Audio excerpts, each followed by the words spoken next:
정용실의 뉴스 브런치.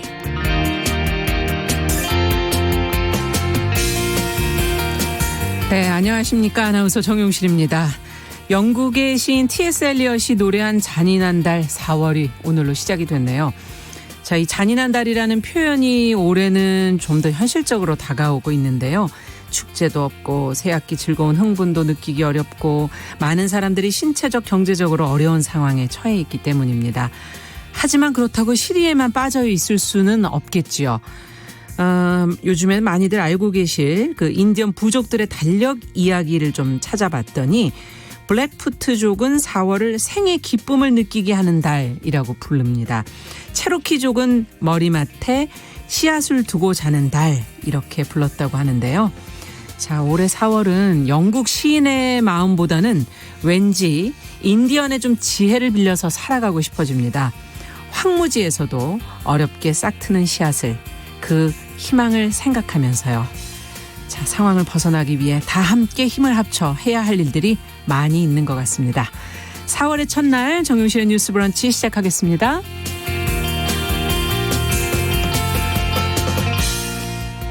네, 뉴스 브런치 수요일 순서입니다. 오늘도 여러분들 기다리고 계시는 뉴스픽 전혜연 송문희 두 평론가와 함께 주요 뉴스 논평 들어보겠습니다. 그리고 오늘은 수요일에는 국제 뉴스를 조윤주 외신캐스터와 함께 살펴보는 시간 준비하고 있고요. 그리고 손희정의 문화비평 시간, 제주 4.3 사건을 되새기면서 이 사건을 다룬 영화와 책은 어떤 것들이 있는지 같이 살펴보겠습니다. 오늘도 함께해 주시기 바랍니다.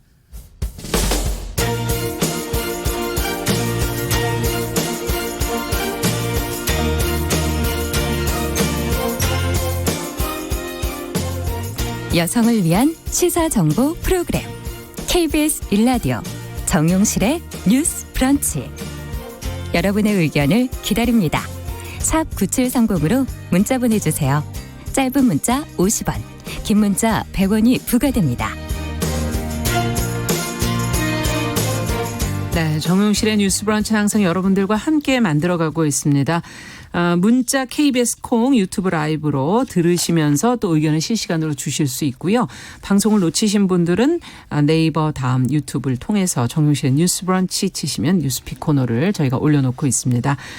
벌써 많이 들어오셨어요. 최희철님, 조혜숙님, 봄처녀님, 방산월님, 김윤학님, 박진호님, 2594번님.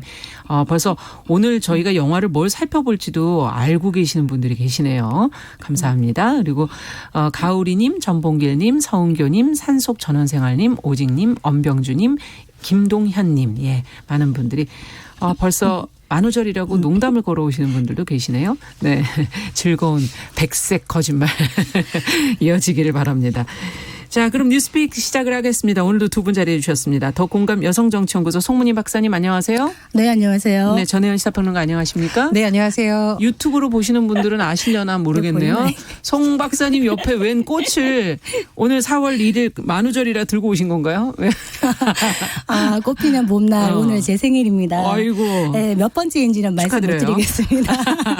이렇게 든든하게 늘 진행해 주시는 아나운서님, 네. 그리고 우리 평론가님, 작가님, PD님 다 감사드리고요. 예. 7개월 이상 지금 함께 호흡해 주시는 맞아요. 우리 애청자분들께 깊이 감사드리고 또 한마디 더 덧붙이자면 사랑은 표현해야 맛이 아니겠습니까? 집에서 라디오 듣고 계시는 엄마, 아버지 목까지 건강하게 오래 계시면 좋겠습니다. 감사합니다. 네. 아니, 오늘 수상소감 같은데 이건 어머니가 하셔야 돼요. 원래 네, 생일에는. 맞습니다. 예. 박사님 오늘 이 말씀 못하셨으면 못 찍으셨을 것 같은데 청취자 여러분 따뜻하게 많이 축하 또 우리 네. 프로그램에 대한 격려 부탁드립니다. 맞아요. 감사하다는 말씀을 맞습니다. 아마 하고 싶어서 그러셨던 것 같아요. 자, 그럼 오늘 첫 번째 뉴스는 지금 어머니들이 다들 이제 힘들어하고 계세요. 가정에서 부모님들이 언제 개학을 하나. 근데 교육부가 결국 온라인 개학을 결정을 했네요. 고3, 중3에서부터 시작을 해서 순차적으로 원격 수업을 시작을 하고 대입 일정도 미뤄진다. 지금 이렇게 보도가 나오고 있어요. 자세하게 좀 전혜연 평론가께서 좀 정리를 해 주시죠. 예, 학년별로 조금씩 차이가 있습니다. 4월 9일 개학하는 경우는 고등학교 3학년, 중학교 3학년이 포함이 되고요. 네. 그 이외에 고1, 2, 중1, 2, 초등학교 4학년에서 6학년은 4월 16일 온라인으로 개학됩니다. 네. 그리고 지금 초중고생 중에 가장 어린 학년이죠. 초등학교 1학년, 2학년, 3학년의 경우 4월 20일 온라인으로 수업이 시작됩니다. 일단 학교별로 개학을 하면 이틀 정도는 원격 수업을 이렇게 적응하는 기간으로 둔다고 하는데요. 예를 바로 들면 시작하는 게 아니고. 네, 그렇습니다. 이틀 네. 정도는 뭐 콘텐츠를 어떻게 활용을 해야 되는지 우리가 플랫폼이라고 하잖아요. 여러 가지 활용하는 방법을 일단 익힌다고 합니다. 네. 그런데 지금 이제 유치원 그 자녀들 분들은 조금 주의하셔야 되는데 유치원의 경우에는 현실적으로 원격 수업이 쉽지 않기 때문에 현재로서는 무기한 연장. 그러니까 물론 상황에 따라 달라질 수 있습니다만 현재까지는 뭐 등원이라든가 이런 것을 할 수가 없는 상황이라고 당국에서 판단을 내리고 있습니다. 지금 이제 코로나19 확산세에 따라서 교육부에서도 향후 어떻게 할지 여러 가지 대응안이 나올 것 같은데요. 네. 현재로서는 원격 수업과 대면 수업을 병행하는 방안을 검토하고 있다고 하고요. 또 취약계층 문제가 계속 제기되고 있는데 교육부에서는 뭐 각종 기기에 대한 조사를 진행을 해서 일부분 그렇죠. 보완책을 마련한다는 방법입니다. 그리고 지금 사실 이 코로나19로 많은 수험생들이 좀 마음에 여러 가지 불편한 점이 있고 거의 또 한 달 가량을 지금 쉬어서요. 그렇습니다. 이와 관련한 예. 상담도 많이 늘었다고 하는데요. 대학 수학능력 시험 수능은 11월 19일에서 12월 3일 2주가 연기가 됐습니다. 네. 어쨌든 지금 코로나19 때문에 학부모들도 어렵고 학생들도 좀 뭐 불편한 점이 많겠지만 맞습니다. 일단 이 기간만이라도 방역 지침이라든가 이런 부분 학교에서도 철저하게 준비를 해야겠고요. 그래야 빨리 또 갈 수 있겠죠. 그렇죠. 학교로. 그리고 예. 학생들도 오랜만에 친구 만났으니까 얼마나 반갑겠습니까? 그렇지만 또 학교에서 아마 방역 지침을 주면 학부모들도 학생들도 좀 따르려는 노력이 당분간은 절실할 것으로 보입니다. 지금 말씀을 들으면서 아까 취약계층 얘기해 주셨는데 장비 지원 문제가 과연 지금 충분하게 되고 있는지 예, 또 새로운 형태의 이 수업의 준비를 선생님들은 다 하셨는지 뭐 학생들 사실 맞벌이 경우는 돌봄 문제는 어떻게 되는 건지 뭐 여러 가지들이 지금 있습니다. 이 여러 문제에 대해서 두 분은 어떻게 생각하시는지 의견을 좀 듣고 싶네요. 아니, 지금 이게 이제 맞벌이가 아닌 경우에 전업주부인 경우에는 네. 아이들이나 가족 돌봄의 피로감을 호소합니다만 더 큰 문제가 사실 맞벌이 부부거든요. 특히 아이들이 어린 경우에는 집에 돌볼 수 있는 사람이 없다 그러면 그러니까요. 뭐 시부모님이나 친정 부모님에게 맡기는 경우도 있지만은 그것도 자꾸 이렇게 계속 연기가 되다 보니까 지친다. 그렇죠. 이런 말씀 많이 하시는데 저희 애도 지금 이번에 고등학교 입학을 하는데 학교를 못 가고 있잖아요. 그저께인가 한번 1시간 정도를 대성통곡을 하는 거예요. 네. 그래서 왜 그러냐 그랬더니 이게 뭐 너무 집중이 안 되고 시간 관리를 너무 못하는 것 같고 혼자 뒤처지는 것 같다. 지금 담임 선생님과 그 학교 친구들하고 단톡방을 만들어 가지고 서로 이렇게 소통을 하고 있는데 내일쯤에는 학교에 이제 캐리어를 가지고 와서 교과서를 받아가라고 한답니다. 그러면 이제 교과서 받아오고 아마 인사 나눌 텐데 정상적인 등교가 안 되다 보니까 집에서 혼자 하는 시간 관리라는 게 물론 아주 잘하는 아이들은 잘하겠습니다만 대다수의 아이들은 쉽지가 않거든요. 그렇죠. 그래서 혼자 뒤처지는 게 아닌가 그러면서 친구들이 보니까 은근히 학원을 많이 간다 이런 얘기를 해요. 그래서 본인이 학원을 못 가다 보니까 좀 불안한 마음도 있는 것 같고 네. 또 학교의 선생님들은 이런 어떤 온라인 수업이나 이런 거 익숙하지 못하신 선생님들께서는 걱정을 많이 하고 계시더라고요. 선생님 쪽에서도. 네, 선생님 쪽에서도. 그리고 특히 고3들 엄마들 이거 이렇게 되면은 재수생들한테 많이 처지는 게 아니냐 이런 걱정을 많이 하고 있어서 뭐 모두가 힘든 것 같습니다. 네. 어떻게 보세요, 전혜연 평론가께서는? 지난번에도 한번 지적했었는데 대학에서 온라인 강의를 하면서 사실상 장애 학생들을 위한 배려가 부족하다 이런 지적이 나왔었잖아요. 그렇죠. 네. 교육부에서 아마 뭐 시각장애인 학생들이라든가 청각장애 학생들을 위해서 뭐 자막, 수어, 점자 등을 제공한다고 하는데 이게 좀 짧은 기간에 얼마나 준비가 잘 될 수 있을지 좀 우려가 나오고 인력도 있습니다. 많이 필요하고요. 그렇습니다. 예. 이거는 불편함 정도를 넘어서 아예 수업을 제대로 못 듣는 문제가 발생할 수 있기 때문에 이런 부분에 대해서는 조금 더 세심한 정책적인 어떤 점검이 필요하다고 보고요. 지금 제가 언론 보도를 좀 꼼꼼히 보니까 교사분들의 걱정이 굉장히 크다고 해요. 교육당국에서 어떤 지침을 주고 공문을 내려보냈지만 사실 현장에서의 수업은 선생님들이 해야 되는데 어떤 학교의 경우에는 급하게 준비하다 보니 이제 웹캠이라고 하죠. 네. 기본적으로 카메라가 있어야지 이렇게 찍어서 수업을 보낼 수 있죠. 찍어서 보낼 수 예. 있는데 주문을 했는데도 늦어지면서 교사들이 아. 지금 현장으로 가서 이것을 마련하느라고 굉장히 고생한다. 이런 보도도 나와 있었고 그리고 사실 디지털 기기에 익숙한 선생님들도 있지만 익숙하지 않은 선생님들은 굉장히 심리적으로 부담이 큰 것 힘드시겠는데요. 같습니다. 그래서 예. 당분간은 교사들의 노력도 필요하겠지만 교육 당국에서도 현장에서 어떤 불편함이 있는지 좀 세심하게 배려를 해야 된다고 보거든요. 그리고 학부모분들도 당분간은 좀 교사들이 서툴더라도 이거 사실 가보지 않은 길이라고 우리가 말하잖아요. 예. 그런 부분에 대해서 일정 부분 좀 서로 배려하고 소통하는 과정이 필요할 것 같고요. 또 마지막으로 지금 교육부에서도 파악을 했는데 한 17만 명 정도가 스마트 기기가 아예 없다라는 지금 통계가 나오고 있거든요. 그럼 이 부분에 대해서 또 어떻게 할 것인지에 대해서도 많은 보완책이 좀 필요할 것으로 보입니다. 그 지금 가보지 않은 길이라고 얘기를 하셨는데 네. 그런 얘기를 하더라고요. 코로나19 전후로 세상은 달라질 것이다. 이런 얘기를 해요. 그래서 앞으로는 이 가보지 않은 길을 종종 가게 될 것이다. 말하자면 기업들도 이제 어떤 스마트 워크라 그래가지고 원격 재택근무 이런 게 가능할 것 같고 학교도 온라인 수업 이번에 위기를 기회로 한번 만들어서 이번 기회에 한번 장착시켜 보는 것도 좋겠다 그런 생각이 듭니다. 그리고 지금 아마 교육단체에서 가장 우려하는 층이 초등학교 1, 2, 4학년이라고 하거든요. 예. 말씀해 주셨듯이 맞벌이 부부 같은 경우에는 돌봄 문제 때문에. 돌봄 문제 때문에 쉽지가 않고요. 초등학교 1학년 정도면 사실 부모의 도움이 일정 부분 필요한데 그렇죠. 이게 가능할까라는 우려가 많이 나오고 있기 때문에 저학년일수록 더 꼼꼼하게 어떤 문제점이 있는지 봐야 하는 지적이 나오고 있고요.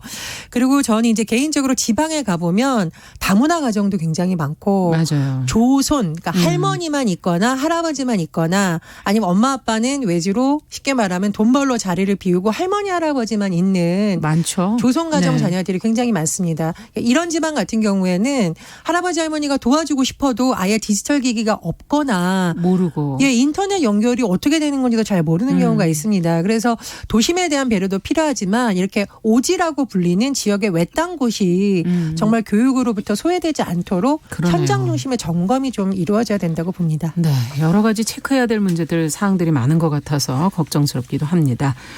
자, 두 번째 뉴스로 좀 가보겠습니다. 오늘 지금 한미 방위비 협정이 잠정 타결됐다는 소식이 들려서 어제 그 주한미군이 예고했던 한국인 근로자들의 무급 휴직 좀 어떻게 희망이 보이게 될까 여러 가지 지금 생각이 드는데 송 박사님께서 관련 내용을 좀 정리를 해 주시겠어요? 사실 이 방위비 분담금을 가지고 이제 한국인 근로자의 임금을 볼모로 해가지고 협상을 계속 끌어왔죠. 그렇죠. 과거에도 이런 압박 카드를 몇 번 쓴 적은 있습니다만 실제로 한국인 근로자의 무급 휴직을 강행했던 적은 없었어요. 그런데 시한을 넘기면서 오늘부로 원래는 무급 휴직이 시작이 되는 건데 네. 문제는 이제 지난 24일에 한미 정상 간 통화를 했어요. 코로나 전국에 통화를 하면서 트럼프 대통령이 지금 미국의 코로나가 심각하다 보니까 좀 협력을 해달라 이러면서 한국의 의료 장비를 지원해달라고 요청을 했어요. 네. 그러니까 그 수출을 할 겁니다. 예. 이렇게 되니까 어떻게 되었느냐.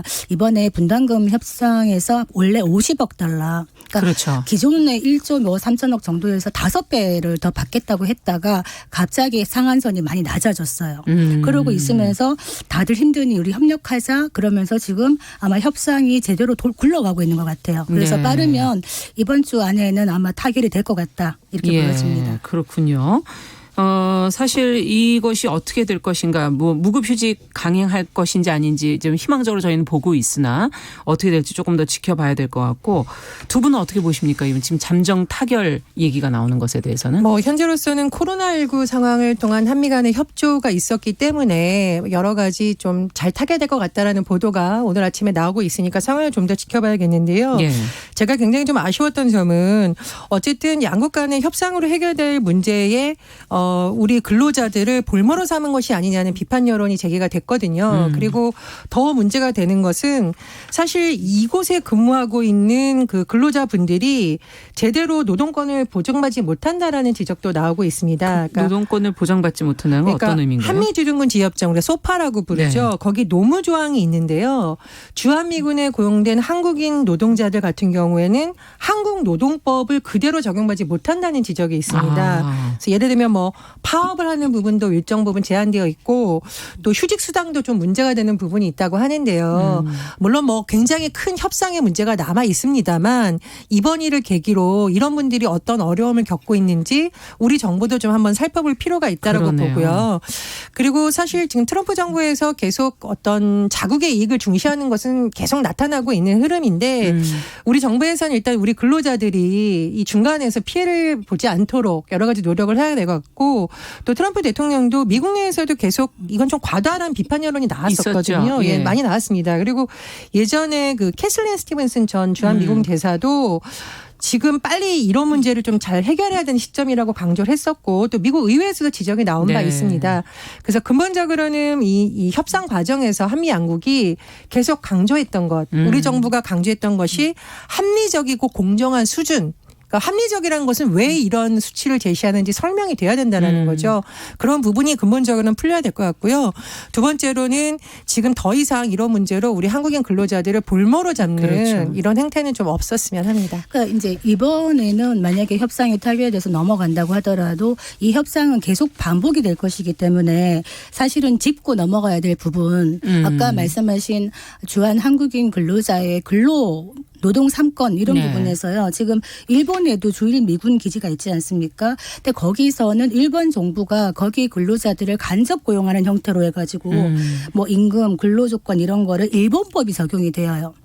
근데 독일 같은 경우에는 독일과 미국이 함께 협상을 하도록 되어 있어요. 네. 근로자의 모든 조건을 정하는데 그런데 지금 한국에 있는 주한미군의 근로자들은 쟁의권이 박탈되어 있어요. 그리고 부당해고를 당해도 한국 법원에 제소할 수 있는 기회조차 주어지지 않아요. 그래서 노동 상권의 사각지대가 있다. 이 부분은 불공정성이 크다 이렇게 보여지고요.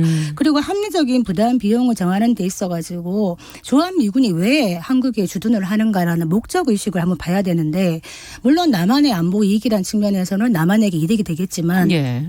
플러스 미국이 세계 패권 전략의 일환으로 미군이 주둔하고 있는 것도 있다는 겁니다. 네. 이 부분에 대해서 한국 측에서 주장을 해야 될 것이고요. 한미동맹이라는 얘기하는데 지금 70년 한미동맹이 어떻게 변질되어 가고 있는가를 똑똑히 봐야 된다. 그러니까 미국이 더 이상 어떤 예전과 같은 민주주의의 선두국으로서의 세계 경찰 역할이라든가 어떤 가치 동맹 이런 것이 아니라 철저히 돈과 이익에 의해서 움직이는 동맹을 추구하고 있기 때문에 여기에 맞춰서 우리의 동맹 전략도 바뀌어져야 되는 시점이다. 이렇게 생각됩니다. 네.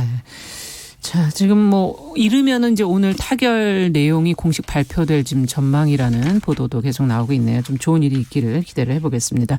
PL2020님께서 길이라는 건 많은 사람이 함께 갈 때 비로소 길이 되고 길에 이름이 지어지는데 올바른 방향으로 함께 걸어 새로운 길을 좀 만들었으면 좋겠다. 이렇게 의견을 주시기도 했네요. 자, 정윤실의 뉴스 브런치 더공감 여성정치연구소 송문희 박사, 전혜연 시사평론가 두 분과 함께 뉴스픽 진행하고 있습니다.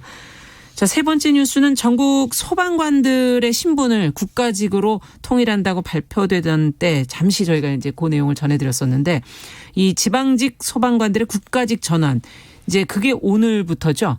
예, 관련 먼저 내용 좀 전해주세요. 이 소식을 전해드리기 전에 제가 이 뉴스를 읽었는데 너무 기뻐서 집에서 이렇게 환호성을 질렀습니다. 왜냐하면 사실 강원도 산불이 났을 때요. 전국에 있는 800여 대 이상의 소방차가 그 깜깜한 길을 달려서 강원도에 맞섰죠. 달려오는 그 영상을 제가 가끔 보는데 예. 사실 이런 말 하면 손발이 좀 오그라듭니다만 애국심이 저절로 생기더라고요. 그럼요. 그리고 구체적인 생각으로 와 정말 이런 분들이 국가에서 계시니까. 정말 처우를 제대로 해줬으면 좋겠다라는 바람이 있었는데 오늘부터 전국에 있는 소방 공무원들이 국가직으로 전환된다고 하니까요. 먼저 축하드리고 국민 한 사람으로서 정말 감사 인사를 드리면서 소식을 전해드리겠습니다. 근데 잘 모르시는 분들은 소방관이 원래 국가직 아닌가요라고 하는데 그렇죠. 아닙니다. 네. 왜냐하면 1973년 지방 소방 공무원법이 제정됐었기 때문에 국가직하고 지방직으로 사실 이원화가 되어 있었습니다. 그래서 47년 만에 이번에 국가직으로 전환이 된 건데요. 그렇군요. 이게 국민들의 입장에서 도대체 어떤 효용성이 있을까 살펴보면 굉장히 중요합니다. 왜냐하면 지금 이게 지방직으로 되었을 경우에는 관할이 나눠지게 되죠. 네. 이런 경우에 재난이 일어났을 경우에 옆 동네에 있는 관할서에서 출동하는 것은 사실 쉽지가 않습니다. 공무원 그렇죠. 조직에서. 그렇기 때문에 거리는 가까운데 관할소가 다르다는 이유로 시간이 지체된다는 문제가 제기됐었거든요. 맞아요. 그렇기 때문에 이게 국가직화로 전환이 되면 초기부터 사건 초기부터 재난 초기부터 관할서를 뛰어넘어서 일어나는 공동 대응으로. 그렇습니다. 일어나는 네. 시스템이 빨리 가동될 수 있다라는 거고요. 그리고 가까운 곳에 소방서가 있으면 빨리 출동해서 초기부터 잘 어떤 대응을 할 수 있다는 것도 있고요. 예. 그리고 지금 이게 일원화의 필요성이 계속 제기됐던 이유는 이게 지방직화되어 있으면 그곳에 필요한 여러 가지 장비라던가 이런 문제도 결국은 지방에서 책임지는 구조가 되거든요. 열악한 그 지방 재정을 가진 곳에서는 그게 그렇죠. 제대로 안 되는 거군요. 그렇다 보니까 재난에 대응하는 것도 빈익빈 네. 부익부가 된다. 그리고 사실 수도권에 비해서 지방이 어떤 자연재해가 일어날 확률이 높다라는 지적이 나오고 있는데 그렇죠. 현실에서는 소방공무원들이 담당할 일이 너무 많다라는 거죠. 그래서 이번 일을 계기로 어떤 보다 빠른 서비스 또 전국적인 서비스가 가능해질 것이라는 것이 나오고 있는데요. 정문호 소방청장이 이런 소감을 밝혔습니다. 네. 중앙과 지방이 이제 더 긴밀히 협력할 수 있게 된 거잖아요. 그래서 더 신속하고 정확하게 국민의 생명을 각종 재난으로부터 지켜내겠다라고 했는데 앞으로 소방공무원들의 여러 가지 처우도 많이 개선되고 또 우리 국가 재난에 있어서 더 빠른 시스템이 정착되길 기원해 봅니다. 네. 그 2001년도에 9.11 테러가 났을 때 그 현장에 가장 먼저 달려갔던 게 소방대원들하고 구급대원들이었거든요.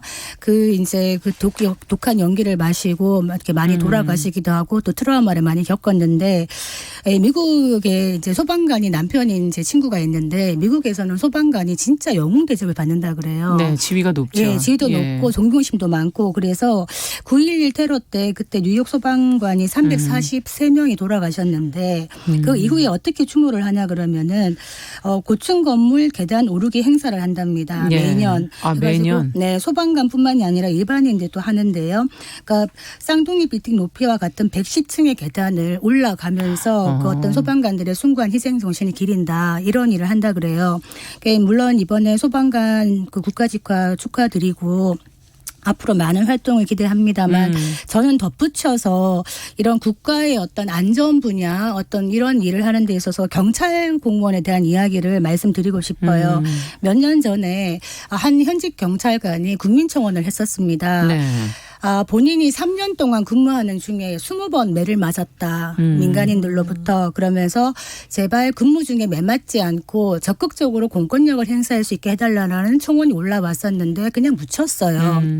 사실 뭐 시위대라든가 뭐 민간인이라든가 술 취한 그런 분들이 와서 파출소에 들어가서 경찰관들 때리고 기물을 파손해도요. 실제로 이런 행위들이 뭐 공무집행 방해죄로 해당되는 경우도 네. 극히 약하고 기소가 되는 경우가 네. 그리고 그렇게 구속이 되어도 형량이 굉장히 얕아요. 법적으로는 징역 5년 이하로 되어 있지만 거의 뭐 벌금이나 집유가 나옵니다. 그리고 경찰관들이 적극적으로 뭐 테이저건 같은 걸로 제압을 하려고 그러면 과잉 진압 논란에 그렇죠. 휩싸여요. 그러면 실제로는 처벌이나 민형사상 책임까지 경찰 공무원이 담당을 해야 되기 때문에 실제로는 먼저 맞고 나서 할 수밖에 없는 이런 일선의 한계가 있다는 겁니다. 네. 미국이나 영국 같은 데는 경찰 폭행하면 최고 종신형까지도 가능합니다. 그렇죠. 제가 말씀드리는 거는 경찰 개개인보다는 경찰이라는 조직은 공권력의 조직이기 때문에 한국이 공권력에 대한 경시 풍조가 굉장히 강하다. 이 부분은 좀 개선되어야 되지 않겠는가라는 말씀을 드리고 싶습니다. 네, 경찰 공무원의 처우 개선 문제는 저는 뭐 100%, 200% 동의하고요. 실제로 경찰 기자를 할 때 보면 온갖 민원을 경찰서에 들고 오는 분들이 있습니다. 경찰 해결할 일이 아닌데도 가까이에 있기 때문에 또 그렇습니다. 그런 거죠. 그래서 시민들도 그런 시민의식을 좀 발휘해야 된다고 보고요. 저는 이제 소방관들 안전 문제와 관련해서 꼭 드리고 싶은 말씀은 사실 소방관들이 야간에 어떤 근무를 하다가 또는 뭐 재해 현장에 갔다가 다치거나 상해를 입는 경우가 굉장히 많은데 그렇죠. 저는 장비를 동원해서 할 수 있는 부분은 국가 차원에서 좀 대규모 유산을 투입해서라도 개인의 어떤 희생을 좀 줄이는 방안이 필요하다고 네. 봅니다. 그래서 강원도 산불 났을 때도 문제가 제기됐던 부분이 사람이 들어갈 수 없는 산속 같은 경우에는 사실 특수 장비, 특수 차량이 필요하거든요. 예. 그런 부분 또 야간에 이 헬기를 운행하냐 마냐가 나오는 이유는 야간 헬기 운행이 너무나 위험하다고 하거든요. 그렇죠. 근데 불가피하게 또 나가는 경우도 있습니다. 그래서 조금 더 안전한 장비를 갖춰서 소방관들의 안전부터 챙기는 국가 차원의 노력도 반드시 필요하다고 봅니다. 네. 지금 벌써 박진호님께서도 소방공무원 여러분 축하드립니다. 이렇게 얘기해 주셨고 정영성님께서는 제대로 세금을 쓰면 우리 삶은 풍요롭게 변합니다. 이렇게 의견을 주셨습니다. 끝으로 저희가 이제 대학생들이 N번방 사건 관련 정보 청원을 모은 비영리 웹사이트를 만들어 지금 관심을 모으고 있다는데 이 내용 간단하게라도 좀 짚고 넘어가 보죠. 네, 불러드릴게요. N번방할 때 N, THroom, crime.com 치시면 예. 이게 이제 앞으로 N번방을 기록한 웹사이트의 주소입니다. 네. NTHroom, crime.com인데 대학생 여대생 4명이 만들었다고 해요. 예. 왜 만들었느냐. N번방 사건이 반짝하면서 났다가 버닝썬 사건과 같이 그냥 묻히지 않게끔 하려면은 어떻게 할까 하다가 지금 이런 기속적인 모니터링과 제보를 받고 이런 방을 만든 겁니다. 그래서 보시면 비영리 공익 서비스로 일체의 수익을 창출하지 않겠다. 이야. 이렇게 말을 하고 있는데 네. 지금 이게 만들어진 지 3일 만에 누적 방문 횟수가 3만 명 이상가 넘어나서 폭발적인 반응을 받고 있다고 합니다. 그렇군요. 예. 지금 N번방으로 대표되는 이 성착취 사건 양상이 하도 복잡하고 그래서 뭐 용의자도 지금 한두 명이 아닌 것 같고 근데 이걸 좀 정리해서 볼 수 있는 많은 분들이 좀 꾸준히 관심을 가져주시면 좋겠네요. 예, 만약 주소를 기억하기 어려우시다면 네. N번방 시민방범대 이렇게 치면 조금 더 쉽게 들어갈 수 있습니다. 네. 말 그대로 시민들이 방범의 역할을 해준다는 거고요. 저도 들어가 봤는데 피해자들이 신고를 할 수 있거나 연결할 수 있는 사이트도 쉽게 연동될 수 있도록 링크가 걸어져 있습니다. 그래서 네. 많이 이용하시면 좋을 것 같고요. 제가 요즘 가장 강조하는 말이 연대잖아요. 맞아요. 특정 대학을 말씀드리는 것이 아니라 연대 손을 잡는다인데 정말 이런 활동을 하는 대학생들 칭찬해주고 싶고요. 많은 맞습니다. 시민들이 관심 갖고 격려해 주셨으면 합니다. 이 대학생들 너무 기특해요. 사실 취업 준비로도 바쁠 텐데 맞아요. 이렇게 비영리를 한다는 거 저는 이 조직을 상설 회사로 키우면 어떻겠는가 이런 생각도 들었습니다. 네, 정말 대단합니다. 자, 뉴스픽 오늘 소식은 여기까지 듣겠습니다. 전혜연 평론가, 더 공감 여성정치연구소 송문희 박사님, 지금 자케오님, 김동호님, 방산월님, 이선아님께서 생일 축하한다는 문자를 또 보내주셨습니다. 자, 그러면 두 분 오늘 수고하셨고요. 정용실의 뉴스 브런치 듣고 계신 지금 시각 10시 32분 라디오 정보센터 뉴스 듣고 오겠습니다.